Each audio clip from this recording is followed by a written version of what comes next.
Hello everybody, मैं doctor Anil Thakwani, senior consultant clinical oncologist की तरह कार्यरत हूँ।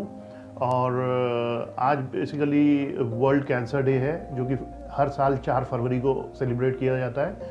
और अब इस बार की थीम है आई एम आई विल। तो बेसिकली आज जैसे कॉमन कैंसर हमारे इंडिया में है, head neck malignancies, CA cervix हो गया, एंडोमेट्रियम हो गया, बच्चेदानी होती है, ब्रेस्ट कैंसर्स हो गए। इनमें से आज मैं बात करना चाहूँगा ओरल मैलिग्नेंसीज पे। बेसिकली क्यों बात करना चाहूँगा ओरल मैलिग्नेंसीज पे, क्योंकि हम लोग जैसे दिल्ली, एनसीआर, यूपी, यहाँ के लोग ज़्यादा प्रोन होते हैं ओरल मैलिग्नेंसीज पे। द रीज़न इज़ कि हम लोग ज़्यादा स्मोक करते हैं, ज़्यादा टोबैको च्यूइंग करते हैं। तो मेरा आज इस टॉपिक को इसीलिए इम्पॉर्टेंट है इस पर बात करना, क्योंकि मैंने देखा है कि आजकल की जो यूथ है वो ज़्यादातर वो यूथ टोबैको की तरफ जा रहा है। टोबैको चाहे वो च्यूइंग फॉर्म में हो चाहे स्मोकिंग फॉर्म में हो, और इसका 100% कैंसर के साथ रिलेशन है टोबैको च्यूइंग को। तो बेसिकली जो ओरल कैंसर्स होते हैं, जो हेड नेक मैलिग्नेंसीज होती हैं, वो 2 पार्ट में डिवाइड की जाती हैं। ओरल मैलिग्नेंसी जो कि मुंह के अंदर की मैलिग्नेंसीज होती हैं, और फेरिंजियल मैलिग्नेंसीज जो हमारी जीभ जहाँ ख़त्म होती है उसके पीछे। दोनों का ट्रीटमेंट में काफ़ी फ़र्क होता है। तो और प्रोग्नोसिस मतलब आगे कैसे रिस्पॉन्स करेगा, उस पर भी बहुत ज़्यादा फर्क रहता है। तो इसलिए इन दोनों मैलिग्नेंसीज को 2 पार्ट में डिवाइड किया गया है।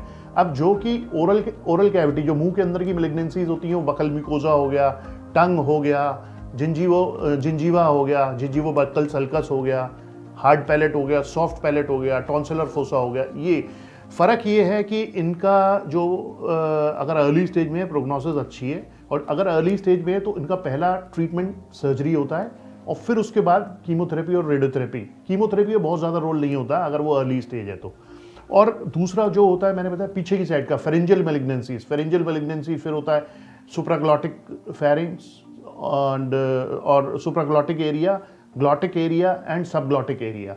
अब ज़्यादातर जो पीछे की तरफ की मैलिग्नेंसीज होती हैं उनका उस पर लागू होता है ऑर्गन प्रिजर्वेशन की बात। ऑर्गन प्रिजर्वेशन मतलब उसमें सर्जरी का बहुत ज़्यादा रोल नहीं होता, उसमें रेडियोथेरेपी का बहुत अच्छा रोल होता है। और आज की डेट में जब रेडियोथेरेपी हम देखते हैं कि इतनी अच्छी रेडियोथेरेपी और एडवांस टेक्निक की रेडियोथेरेपीज है जिसके बहुत कम साइड इफेक्ट होते हैं, तो इसमें हम ऑर्गन प्रिजर्वेशन करते हैं। जैसे कि हमारा साउंड बॉक्स है, पहले हमें वो निकाल देना पड़ता था, आदमी गूंगा हो जाता था, बोल नहीं पाता था। आज की डेट में अगर वो अर्ली लीजन है तो उसमें हम लोग सिर्फ रेडियोथेरेपी और कीमोथेरेपी से पूरा क्योर करते हैं। हमारे हज़ारों पेशेंट्स हैं जो कि 10 साल से 20 साल से फॉलोअप पर आ रहे हैं और बिल्कुल ठीक है पूरे ट्रीटमेंट देने के बाद, जो कि वोकल कॉर्ड की मैलिग्नेंसी से पीड़ित थे।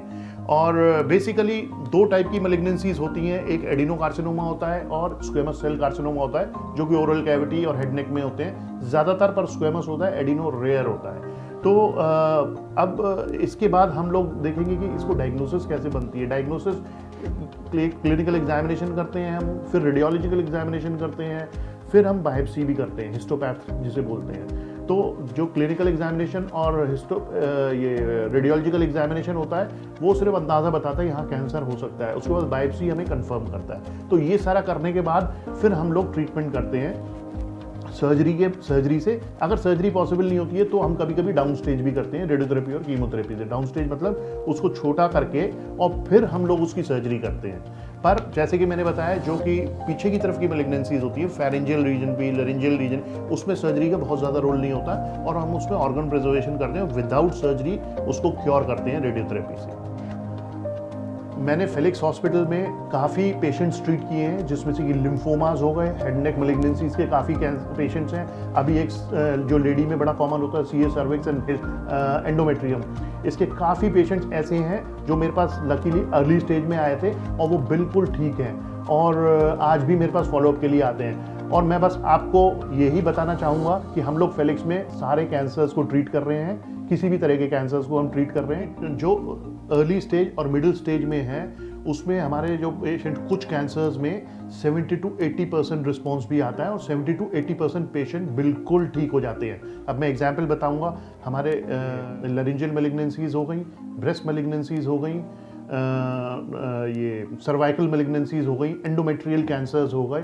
तो ये कुछ कैंसर्स हैं जो कि अगर अर्ली या मिडिल स्टेज में आए तो हम 70 to 80% उनको क्योर कर देते हैं by doing surgeries by doing chemotherapies, targeted therapies and radiotherapies.